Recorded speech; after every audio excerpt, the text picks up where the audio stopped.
Hello, good evening dear students. आप सभी का Chandra tutorial centre most welcome करती है, जो कि पहले गांधी चौक में थी। अभी हम यूट्यूब पर बस क्लास प्रोवाइड कर रहे हैं और टेलीग्राम में हमारा ग्रुप बना हुआ है। उसमें हम कुछ नोट्स और उपयोगी कंटेंट्स प्रोवाइड करते हैं जो एग्ज़ाम रिलेटेड आपके लिए काफ़ी इंपॉर्टेंट सिद्ध होते हैं।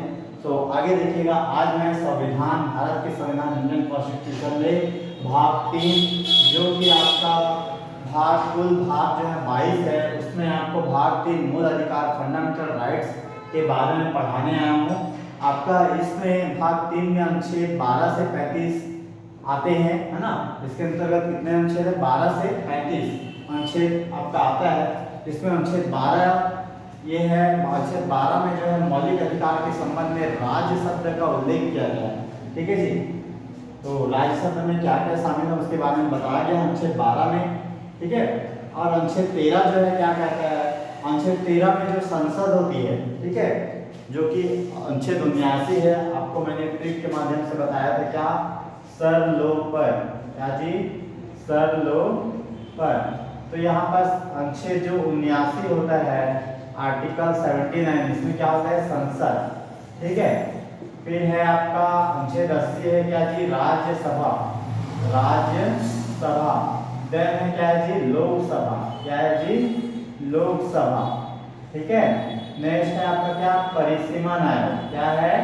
परिसीमन आयोग। ठीक है।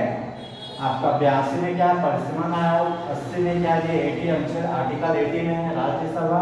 और आपका आर्टिकल 81 क्या है? लोकसभा। आर्टिकल 82 क्या है? परिसीमन आयोग। ठीक है। ये आपका इंपॉर्टेंट टॉपिक है। संसद में आपका मुख्य 3 अंग होते हैं, जैसे कि लोकसभा, राज्यसभा और राष्ट्रपति। तो आपका इससे प्रश्न आते ही आते हैं, हर साल आते हैं, है ना। कोर्ट से संकोट वाले प्रश्न जो पीएससी और व्यापक भी फॉलो कर रहे हैं, तो आगे चल के आपके एग्जाम के लिए काफी इंपॉर्टेंट होगा। ठीक है। तो ये संसद, लोकसभा, राज्यसभा अच्छे से पढ़कर जाइएगा। ठीक है। और संविधान संशोधन से प्रश्न अच्छे से पढ़ते जाइए। ठीक है। मूल अधिकार दोस्तों, आपका मूल अधिकार होता क्या है? तो आपका ये जो है किसी भी देश के नागरिकों को संविधान द्वारा ये प्रदान किया जाता है। ठीक है। जो कि उसके उस नागरिकों के लिए, वहां के जो नागरिक है, उसके चौमुखी विकास के लिए क्या है? अति आवश्यक होता है।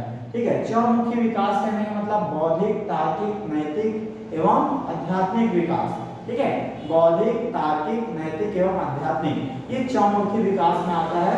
तो ये आपका चौमुखी विकास के लिए क्या, वहाँ के नागरिकों के लिए अति आवश्यक होता है। ठीक है। ये मूल अधिकार दोस्तों, आपका मौलिक अधिकार जो है आपका अमेरिका के बिल ऑफ राइट्स से जुड़ा हुआ है। ठीक है। अमेरिका के बिल ऑफ राइट्स से जुड़ा हुआ है। ठीक है। नेक्स्ट है भारतीय संविधान, जो भाग 3 है उसको भारतीय संविधान का मेग्ना कार्टा कहा जाता है। ठीक है। भारतीय संविधान जो भाग 3 है उसको भारतीय संविधान क्या कहा जाता है जी? मेग्ना कार्टा कहा जाता है। क्लियर है? ठीक है। नेक्स्ट है मूल अधिकार। मूल अधिकार को संविधान की आत्मा किसने कहा है? मूल अधिकार को संविधान की आत्मा पंडित जवाहरलाल नेहरू जी ने कहा है। ठीक है जी। ये आपका मेग्ना कार्टा क्या होता है? मेग्ना कार्टा अर्थात सुखद परिवर्तन लाना। ठीक है। अर्थात नए परिवर्तन लाना, खुशी का विकास होना। ठीक है। तो भाग 3 को भारतीय संविधान पर क्या कहा जाता है? मेग्ना कार्टा कहा जाता है। ठीक है। और 1931 में जो कांग्रेस का कराची अधिवेशन, ठीक है, 1931 में कांग्रेस का जो कराची अधिवेशन है, उसमें फर्स्ट बार संविधान में मूल अधिकार की मांग की गई। क्लियर है? तो ये सभी जो है मेन उपयोगी तथ्य हैं, मैंने आपको बताया है। नेक्स्ट क्लास में मैं इसके अनुच्छेद को लेकर आऊंगा। ठीक है।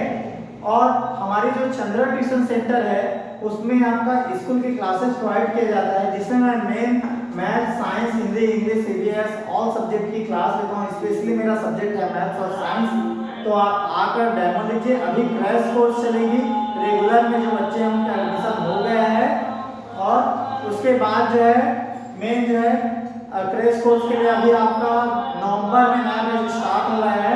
आपका 26 नवंबर से न्यू बैच स्टार्ट हो रहा है। So thank you everyone.